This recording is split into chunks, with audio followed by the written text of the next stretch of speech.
तो देखो यार, कल ना नेटफ्लिक्स इंडिया के ऊपर एक नए ड्रामा शो को रिलीज किया गया है जिसका नाम है the royal, starring Ishaan Khatter, Bhumi Pednekar. And believe करो, मैं इस शो को देखने के बाद ना लिटरली इतना डिसअपॉइंटेड हूं ना भाई नेटफ्लिक्स से, क्योंकि एक ऐसी न्यूज निकल के आई है और उसके बाद आप एक इतना इतना घटिया लेवल का शो आप लोग ये रिलीज कर रहे हो। मतलब क्या मैनेजमेंट है? कौन कंटेंट को अप्रूव कर रहा है? कौन इस तरीके के शो को हाँ कर रहा है, ग्रीन लाइट दे रहा है?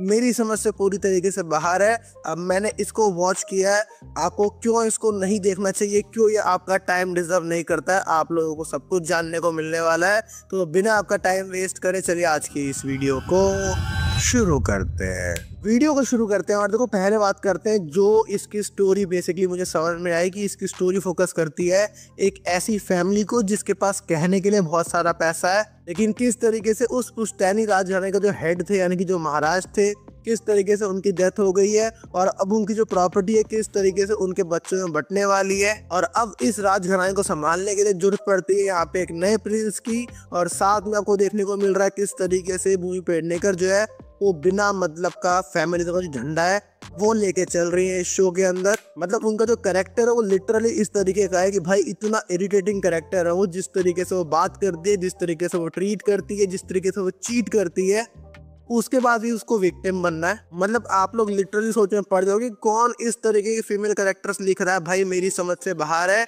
मतलब फेमिनिज्म के नाम पे आप कुछ भी दिखा रहे हो, फ्रीडम इंडिपेंडेंस को आप इस तरीके से पोर्ट्रे करने वाले हो तो भाई रहने देते हैं, इसके बारे में बात नहीं करते हैं। तो बेसिकली इस स्टोरी के अंदर बंटवारा किस तरीके से होने वाला है, नया प्रिंस कौन बनने वाला है, ये सारी बातों को जानने के लिए आपको इस शो को चेक करना पड़ेगा, जिसके अंदर आपको बिना मतलब का सेक्स, बिना मतलब का LGBTQ का जो एंगल है। और मुझे इस बारे में सोच के लिटरली इतना गुस्सा आता है कि ऐसी कौन सी साली ऑडियंस है जो इस तरीके के शो की डिमांड कर रही है और नेटफ्लिक्स एक के बाद एक इस तरीके के शो लेके आ रहा है। पता नहीं भाई, क्योंकि जो न्यूज निकल के आ रही है वो ये है कि नेटफ्लिक्स ने काला पानी के पार्ट नंबर 2 को कैंसिल कर दिया है। भाई आप समझ पा रहे हो, एक जगह पे वो हाउसवाइफ 1, हाउसवाइफ 2, हाउसवाइफ 3 लेके आता है, फिर ये शो लेके आता है, और एक तरफ टीवेब की तरफ से आने वाला काला पानी जैसे कमाल के शो का सीक्वल कैंसिल कर देता है। भाई कौन सा गांजा फूक रहे हो भाई, मेरी समझ से बाहर है ये चीज।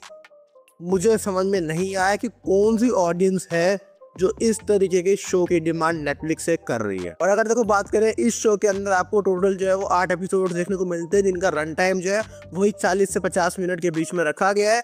और अगर मेरे को आपके सामने इस शो का रिव्यू सिर्फ एक लाइन में करना हो, मैं बोलूंगा भाई बेकार, बिल्कुल बेकार। आपका टाइम डिजर्व नहीं करता ये शो। कुछ मत करो, जाके सो जाओ, जाके कहीं पड़ जाओ। ये देख के अपना टाइम, अपनी मानसिक जो संतुलन है उसको खराब मत करो। आप लिटरली जो है मेंटली डिस्टर्ब हो जाओगे भाई। तो एक एक करके जल्दी से बात करते हैं। देखो इस शो के नेगेटिव पार्ट के बारे में। इस शो का पहला नेगेटिव पार्ट होगा भाई इसके अंदर जिस तरीके से कैरेक्टर्स लिखे गए हैं और जिस तरीके से वाहियात लेवल की एक्टिंग की है, स्पेशली ईशान खट्टर ने, भूमि पेडनेकर ने, ऊपर से नोरा फतेही आ जाती है इसके अंदर। भाई क्या कास्टिंग ले रखी है, क्या स्टोरी है भाई, छोड़ो। इसके बाद देखो आप बात करते हो जिस तरीके से इस शो के अंदर ना बिना मतलब का फेमिनिज्म जो घुसेड़ा है ना इन लोगों ने, बिना सिर पैर का, मतलब इंडिपेंडेंस को, फ्रीडम को जिस तरीके से पोर्ट्रे किया है, इसका बहुत नेगेटिव इम्पैक्ट पड़ने वाला है। पहले ही कम नहीं पड़ रहा है और गंदा इम्पैक्ट पड़ेगा उसका। और मुझे लगता है कि स्पेशली जो इनकी टारगेटेड ऑडियंस थी ना, वो किस तरीके से 16 से लेकर 18-20 साल की जो लड़कियां होती है ना, जिनका माइंड इतना डेवलप नहीं होता, जिनको टॉक्सिसिटी में शुरुआत में मजा आ रहे होते हैं, वो है भाई इनकी ऑडियंस। तो इन द एंड देखो मैं आप लोगों से सिर्फ इतना बोलूंगा कि मुझे ये शो 1% पसंद नहीं आया भाई। मेरे लिए ये इस साल का अभी तक का सबसे खराब शो है। एक बार के लिए आप कुछ मत करो, जाके पढ़ जाओ, लेकिन इस शो पर अपना टाइम मत देना। आपका टाइम, आपका पैसा, आपका सुख चैन ही डिजर्व नहीं करता भाई। और मैं यहाँ पे इस शो को बिल्कुल भी रेट नहीं करना चाहता हूँ भाई, मुझे ये पर्सनली पसंद नहीं आया। और अगर आप लोगों ने इसको चेक कर लिया, आपके इसके ऊपर जो भी ओपिनियंस है, लिखना है लिखो, नहीं लिखना अपने पास रखो, लेकिन आप इस शो को चेक मत करना। बाकी मैं मिलता हूँ आप लोगों से एक नई वीडियो में एक नए रिव्यू के साथ। तब तक के लिए goodbye, love you and take care and keep watching cinema alive 33।